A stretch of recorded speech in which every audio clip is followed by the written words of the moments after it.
저희가 살고 있는 아파트는 지은 지가 약 한 30년 되어 갑니다. 그러다 보니 이곳저곳에서 문제가 이제 발생하고 있습니다. 최근에 우기가 찾아오기 전에 외벽을 타고 들어오는 빗물로 창틀과 천정에 곰팡이들이 넓게 피기 시작했습니다.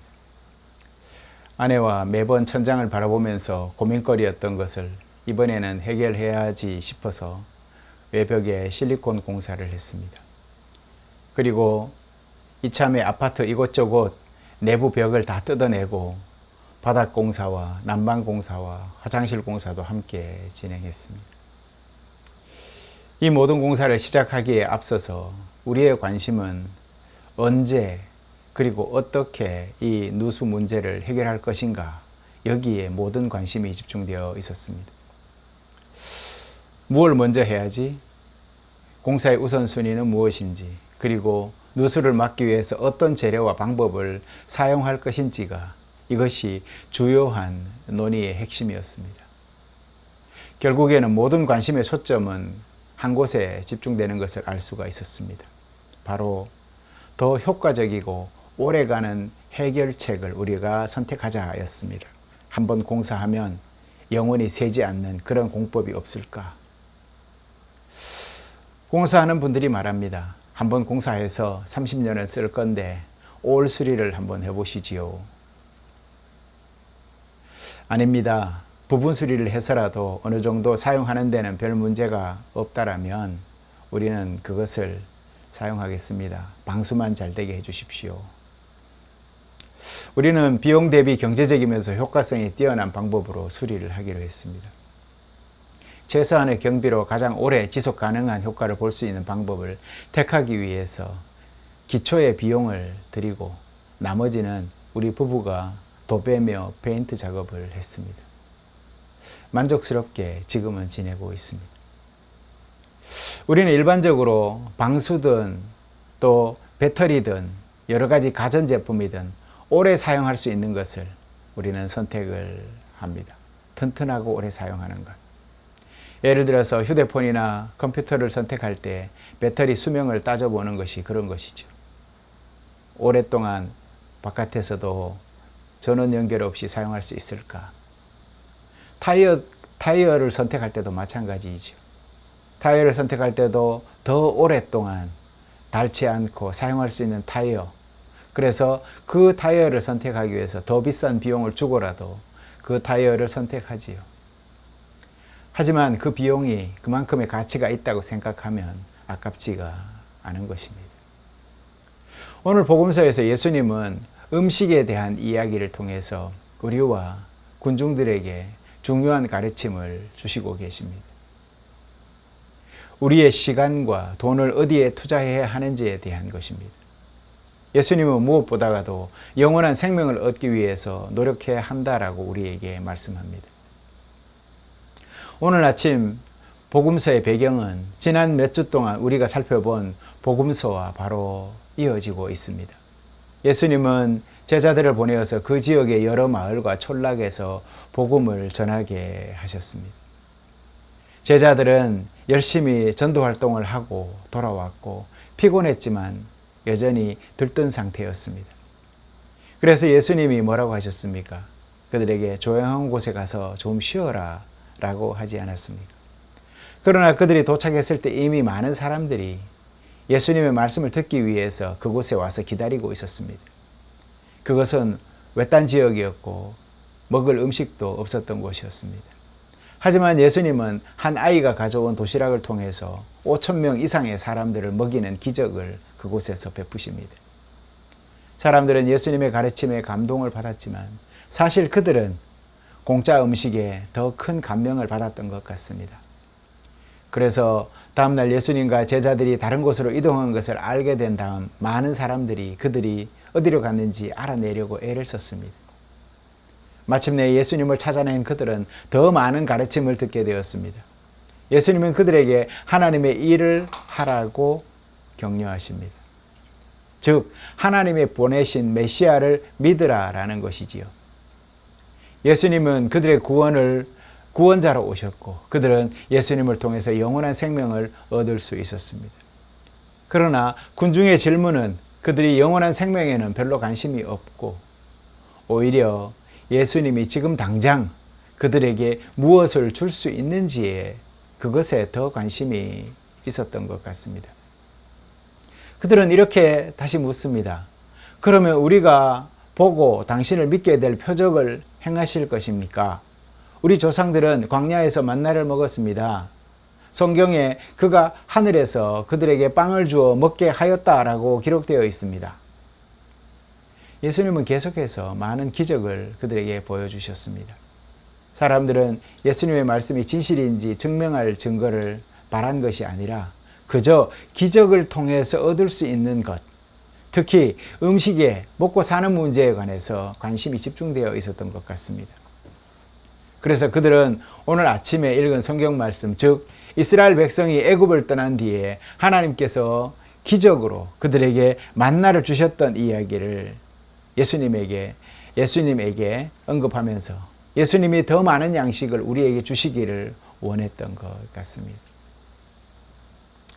저는 우리의 기도가 마치 이 군중들이 예수님께 원했던 것과 같지 않은가라고 생각을 해봅니다. 저는 자주 제 기도가 지금 당장 제가 원하는 것에 집중되어 있다는 사실을 발견하게 됩니다. 때로는 그것이 저에게 중요하고 긴급한 문제일 수 있습니다. 하지만 여전히 그것은 저의 짧은 생각일 뿐입니다. 그리고 제가 시간을 사용하는 방식 또한 지금 당장에 해결되는 것에 관심이 있지 저 먼 영원한 것에는 별 관심이 없는 것이 솔직한 마음입니다. 성도 여러분, 여러분이 지금 살아가는 삶의 자리에서 현재의 일에 집중하는 것이 잘못되었다라는 말이 아닙니다. 여러분이 잘 아는 대로 데살로니가 교회의 교인들의 예가 바로 이런 현상을 잘 보여줍니다. 바울이 사역할 당시에 데살로니가 사람들은 예수님이 곧 오실 거라는 소식을 듣고는 많은 사람들이 모든 직장을 그만두고 그저 예수님의 재림만을 기다리면서 교회에 모여 있었습니다. 그러자 그들은 이제 먹을 것이 다 동나버리고 없어져 버렸습니다. 그래서 그들은 어쩔 수 없이 다른 기독교인들에게 음식을 구걸하면서 요구하기 시작을 했습니다. 그래서 바울이 뭐라고 했습니까? 먹고 싶다면 일해야 한다라고 하지 않았습니까? 우리가 이 땅에서 살아가면서 가족이나 친구 또는 자신을 돌보기 위해서 최선을 다하는 것은 잘못된 것이 아닙니다. 그러나 우리는 우선순위를 잘 점검해야 한다는 것이죠. 성도 여러분, 여러분에게 하나님은 주로 여러분의 죄를 용서하고 영생을 주시는 분으로 여겨지십니까? 아니면 여러분이 원하는 것을 어떻게 해 주시고 그것을 입맛에 맞게 응답해 주시는 분으로 여겨지십니까? 여러분의 기도의 우선순위는 어디에 있습니까? 이것은 쉬운 일이 아닙니다. 왜냐하면 우리 모두가 이 문제에 대해서 실패하기 때문입니다. 우리는 종종 영원한 것보다는 지금 당장 눈앞에 있는 것에 더 중요성을 두곤 하지요. 또한 우리는 하나님께 지금 당장 우리가 원하는 것만을 해주시기를 바라지요. 그분의 뜻이나 그리고 그분이 행하실 중요한 여러 가지 사역에 대한 것들에 대해서는 우리는 간과하고 뛰어넘을 때가 많습니다. 결과적으로 우리는 하나님을 제대로 대하지 못하고 그분의 뜻에 맞게 살아가지 못하게 되는 것이죠. 하지만 감사하게도 하나님은 우리의 불순한 이런 마음과는 다르게 우리를 그리 대하지는 않습니다. 이놈 그렇게 생각하면 안 돼 하고 회초리를 드시지 않는다라는 것이죠. 사랑 많은 하나님은, 예수님은 사람들이 무엇을 원하는지, 그들의 마음속에 무엇이 있는지를 정확히 알고 계시는 분이십니다. 그러나 예수님은 그들에게 화를 내거나 나를 떠나라고 그들에게 소리치지 않으셨습니다. 대신에 그들의 우선순위를 다시 바로잡아 주시고 계십니다. 오늘 복음서가 바로 그 말씀입니다. 예수님은 이렇게 말씀하시죠. 진실로 진실로 너희에게 이르노니 모세가 너희에게 하늘에서 떡을 준 것이 아니라 내 아버지께서 너희에게 하늘로부터 참떡을 주시나니 하나님의 떡은 하늘에서 내려서 세상에 생명을 주는 것이니라. 그들이 이르되 주여 이 떡을 항상 우리에게 주소서. 예수께서 이르시되 나는 생명의 떡이니 내게 오는 자는 결코 줄이지 아니할 터이요 나를 믿는 자는 영원히 목마르지 아니하리라. 아멘. 주님이 우선순위를 바꿔주셨습니다. 예수님은 우리에게 영원히 새롭고 만족스러운 영적 양식과 또 생수를 제공해 주십니다. 이 양식과 생수는 예수님의 말씀, 즉 그분의 생애와 죽음 그리고 부활을 통해서 우리에게 주어졌습니다. 예수님을 통해서 우리는 잘못된 우선순위와 단기적인 기도에 대한 용서를 받을 수가 있습니다. 예수님 안에서 우리는 단지 하루나 그리고 또한 일주일이나 한 해 모든 계획이 아니라 영원히 살아갈 수 있는 용서의 계획을 우리는 깨닫고 누리고 받는 것입니다. 우리의 모든 죄는 이제 사라지고 예수님과 함께라면 우리는 영원히 이제 살아갈 수가 있게 된 것입니다. 성도 여러분, 여러분의 삶의 자리에서 하루에 먹을 양식과 원하는 것을 위해서 준비하고 가족을 돌보기 위해서 최선을 다하는 것은 결코 나쁜 일이 아닙니다. 하지만 그 모든 일을 하면서도 결코 배고픔을 느끼지 않게 해주는 양식을 기억합시다. 영원한 양식을 기억합시다. 바로 예수님이 당신의 말씀과 생애를 통해서 우리에게 주신 양식을 우리는 사모해야 한다라는 말입니다. 예수님은 현재 우리의 필요를 채워주시지만 무엇보다도 우리의 영원한 안녕을 가장 먼저 걱정하시고 거기에 관심을 두고 계신다라는 사실, 그것을 잊지 마시기 바랍니다. 예수님과 함께라면 우리는 영원한 안녕과 죄 용서함을 받을 수 있을 것입니다.